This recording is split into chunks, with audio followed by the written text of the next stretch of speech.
What is going on, YouTubers, gamers and hobbyists, and welcome to this part 13, the final part of our look at the Alien RPG core rulebook from Free League Publishing, and it's section 13, Hope's Last Day. Now, if you don't know, this is a short adventure that you can run for your group. I haven't tried playing through it solo because obviously it would need to be tweaked and adjusted for that. But I've seen it played through many times on different videos and things, and it looks pretty good. Anyway, it starts off with another quote. So this is probably the last quote for the series, and it's "Woe to the man whose heart has not learned to hope." Axel Haste. It's not as familiar to me as the other ones, but I'm sure it's in one of the later movies. So, Hope's Last Day. As I say, it's an adventure. It starts off with a little bit about Hadley's Hope itself.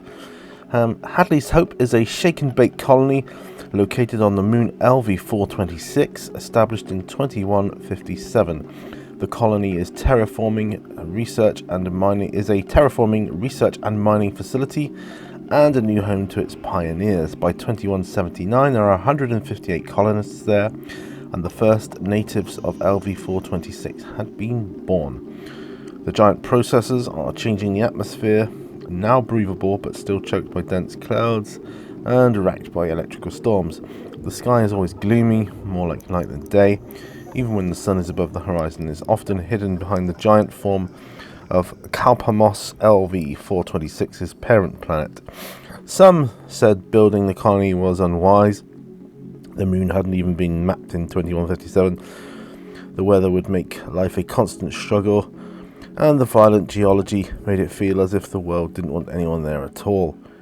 Yet someone at Weyland-Yutani allocated the budget and gave the green light, and so Hadley's Hope was founded. The supervisor, Al Simpson, got stuck into the job, and the colonists soon learned to live with LV-426's quirks. It wasn't long before they were making a success of this most unlikely of colonies. Hope's Last Day tells the story of the final hours of Hadley's Hope, all through the eyes of 5 colonist workers.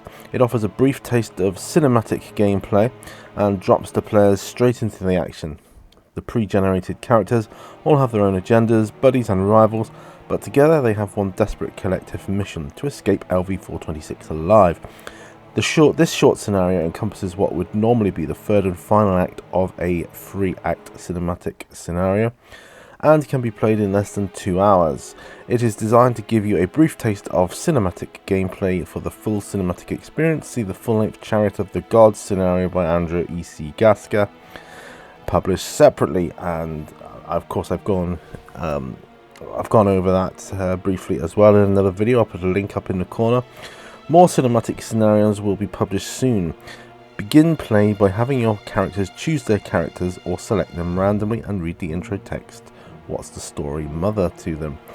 So that tells you what this is. It's kind of like the end section of a cinematic game.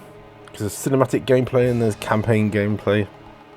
Cinematic gameplay is more movie-like in structure, which would probably, I haven't looked into it that much yet, but it would probably, to my mind, suit the Mythic mechanics well, because that is set out as kind of like movie scenes and scenarios too, so it would probably work very well. It then talks about the situation. We've got the what's the story mother. Then we go on to the player characters themselves. So it goes into the pre-generated player characters, who you've got. You've got an officer, an ex-marine, a pilot, a scientist, and a roughneck. So, you can choose one of those. And it's got another section called Kicking Off the Action. And then talks about hidden xenomorphs.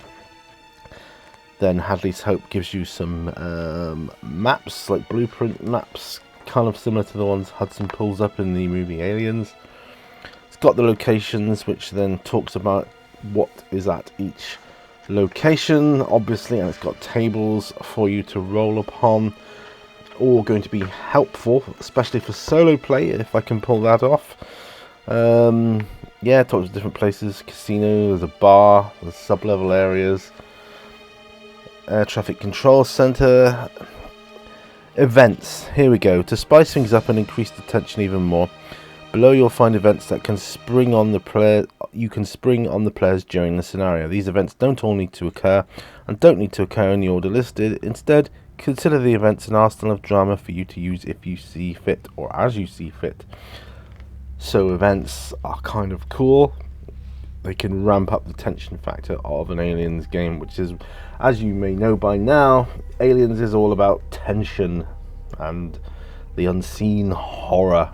That's kind of more horrific than the actual horror of the aliens itself. But yeah, and then we've got the epilogue, of course, and the signing off that you do at the end of every Aliens game. More maps follows this, blueprints, and then we come to the character sheets you can photocopy, and the index, and of course there is a space combat map as well, which you can photocopy if you need to, and or you can download them from the website. So there you are. That is Aliens, the RPG game, the role-playing game by Free League Publishing. Absolutely phenomenal game, really phenomenal. The best RPG game I have come across in many a year. I have to say that it really is the best one. Yeah, I wouldn't like to be specific, but it really is the best game I've played and read through in a long time. And this brings me to the end of this series. It's been amazing. It's been a great journey for you. It's been good to go through the entire book. Obviously not reading it word for word, that would just be boring. What's the point of that? But it gives you a little bit of an overview of what sections you will find in the book, and under what section, what number section you will find them. So if you want combat, go to section blah blah blah. If you want how to create a character, go to that section, and so on. So thanks again for watching.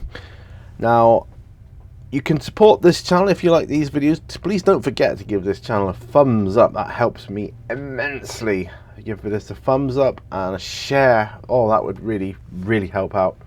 And if you really want to help me support this channel, you can check out my Patreon account. Head on over to Patreon.